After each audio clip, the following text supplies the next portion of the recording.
Hello, English 1105, and welcome to Module 2, which we are going to be jumping right into our digital literacy narrative activities to kind of help you guide your way through starting it, organizing it, deciding what you want to put in there, maybe what you want to take out, all that jazz. So I know a lot of times when we're starting to write an essay, the hardest part is to decide how to even start, how we wanna, how we're gonna get our main ideas out there. And like I told you, this doesn't always happen the first time you sit down. It's not gonna be perfect. That's why we draft and we revise. So my first advice to you when you start with your digital literacy narrative, and discussing what your definition of literacy even is just to write the dang thing and to get your words on paper, and we'll deal with what you have on there and what you need to take out, all that jazz. We'll take out stuff later or add stuff later. Just write the dang thing. To get you started on what you're going to write, because that's also kind of a daunting task too, I have some stuff on Canvas that I'm going to show you. There's several questions that you can think about as you start to plan out what you want and how you're going to structure it, and we'll get into that as the video goes on. But I'm going to share my screen real quick, and we're going to move to Canvas, and we're going to go. As you guys know, Canvas is being super slow. So we're in the Canvas module, or on the module page right now. And if you guys go to the assignments page right here, this is also on your assignment sheet if you want to look at that, but I'm just going to show you the Canvas place for now. If we scroll down and we go to the digital literacy narrative, because that's the project you guys are doing first. This tells you all the things that you've already read through the assignment sheet like I asked you to. So I just want to kind of focus on these generating questions, and the reason I want to focus on these is because there's a lot in this assignment sheet, so it's really tempting just to kind of brush over them. But I really want you to read through them and think about what you might want to write about the most, what sticks out to you as being the most applicable to your literacy journey. Because remember, this essay is really just talking about how did you learn to navigate technology, especially in a time when technology is so vastly evolving. When I was younger, I didn't get a computer until I was like 5, or our family, it was a family computer. Didn't have a personal computer until probably high school. So it was a family computer shared by us all with dial-up internet. And throughout the years, it's vastly changed to touchscreen. Internet is much faster now. You can stream things, all kinds of different technologies that we've had to adapt over the years. So basically this essay is kind of helping you navigate how you learned those things. So it's a really vast process of learning. These questions will help you narrow down how to put that information onto the page. There's a lot of questions here. You don't have to answer them. I'll pick the ones that work for you. I think I'm going to show you my literacy narrative here in a second that we're going to kind of look through.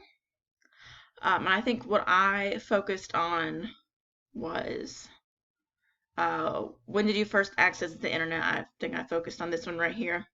When did you first access the internet? Who taught you how to do this? What were the basic sites, applications, and skills? I know I've focused on that. And then I focused on one that talked about maybe the downfalls of learning these things. When I messed up, I had kind of talked about how I learned from my mistakes. So please, I implore you to look at these questions and use them as a jumping off point for when you start your digital literacy narrative. Now, let's talk about what we're actually going to do for this module today. So I'm going to send out this lovely link to my digital literacy narrative. And what I would like for us to do is together look through it and decide what's working here and what's not. Yes, this is my writing. You don't have to act like it's going to be perfect, because it's not going to be perfect. I've written this, but there's still definitely some things that I can change. So as we look through this, don't feel like you can't critique it or maybe tell me that I need to add some stuff. So I've got about 4.5 pages here.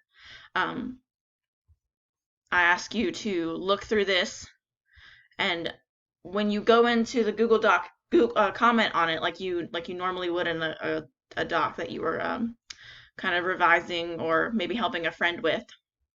And so let's talk about the things that we want to look for in this sample literacy narrative. So right now I'm going to show you, and this is also going to be in the module. You can access this link too. So I'm going to post all of this for you in the module. This is the rubric that I'm going to use when I grade you. So no tricks, no, I want this to be completely transparent for you guys. So when I go to sit down and grade your essay, this is the document that I'm going to look at, and this is the document that I'm going to base your grade off of.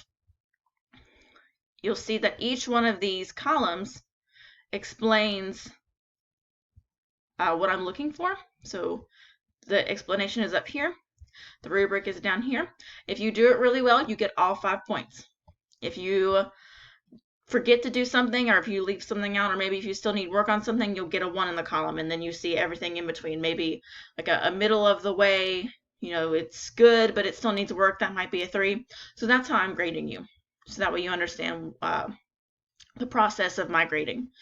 So what I'm asking you to do right now for this particular module is look at the rubric that I have given you guys that you're going to be graded with. Look at that and apply these principles to my digital literacy narrative. Are there things that are working? Are there things that I can still work on based on this criteria? So I can go ahead and give you some examples. Here we are with my digital literacy narrative. So I've got a title, so that's good. But as I'm going through here, there isn't a very good transition from this paragraph to this paragraph. So it sounds a little bit abrupt. So I'm going to comment right here.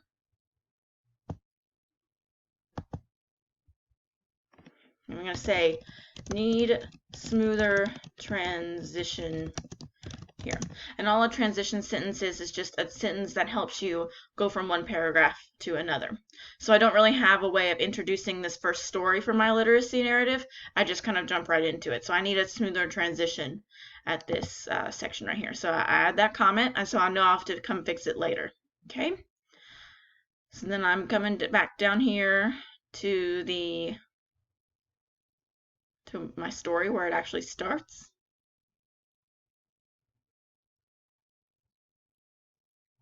And so as I'm reading this, I can see that I can maybe add some description. There's a lot of sound, but there's not a lot of action description. So maybe I could add some of that.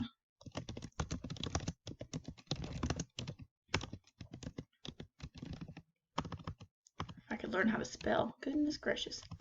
Description. There we go. Okay.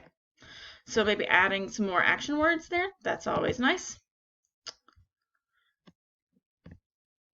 So just take your time and read through this and see what you think. See what you think you could add, some things that could help. And one thing I will go ahead and comment is for this one, I only did 2 memories, but you should have 3.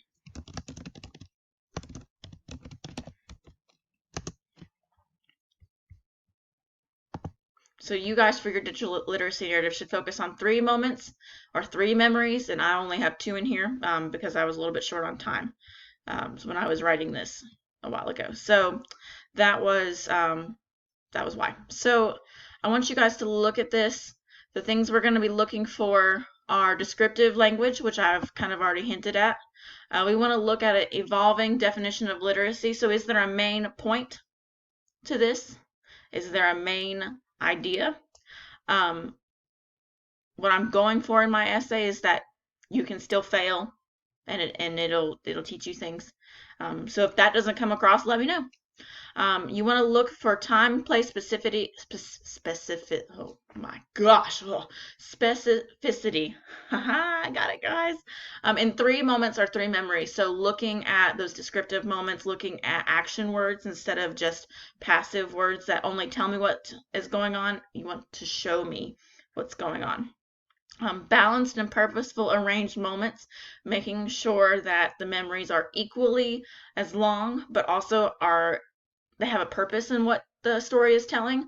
So if you have a main point, but your story doesn't really drive home that main point, maybe think about switching out that for a different memory. We're going to look for overall development.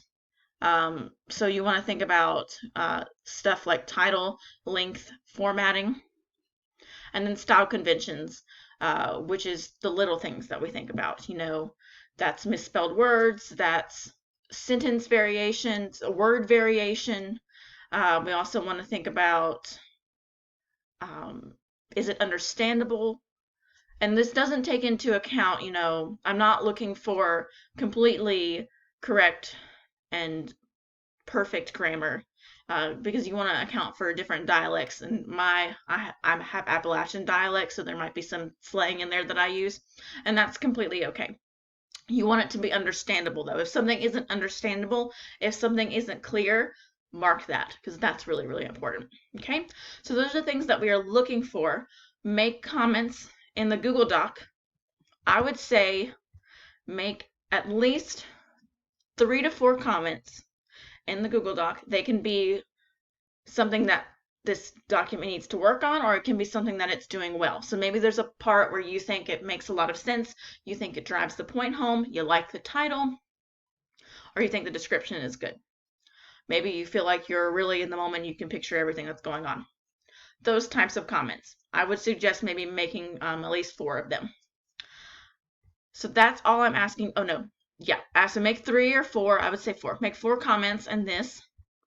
And then after you have made your comments in the Google Doc, and I'll be able to see who does it, I ask you to then post on Canvas a short 1-paragraph reflection on how reading this has kind of given you a direction on how you're going to start your literacy narrative, or maybe structure your literacy narrative. If you'll notice, this literacy narrative that I have is chronological. You don't have to go chronological if you don't want to.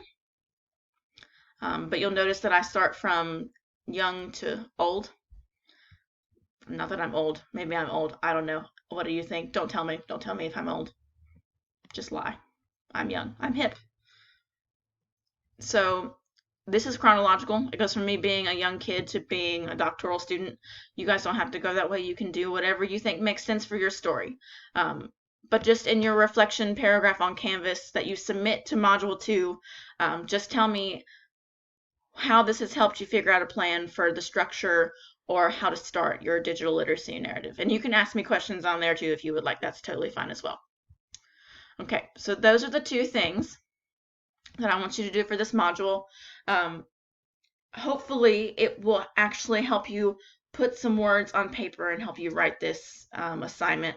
Like I said, I want these to be useful for you and not something that you're just doing for busy work.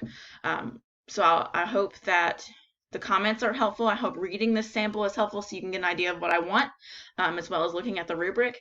And then I will comment back and forth with you on your reflection in the module so we can kind of see what you have planned for your narrative. Okay. Thank you guys for tuning in, and I'm excited to see what you say to my writing. You can be as brutal and honest as you want. You won't hurt my feelings. I will not cry in front of you. Just kidding. I'm completely used to it, so you can say whatever you want. I'm ready for it. Bring it on. Okay. Thanks, guys.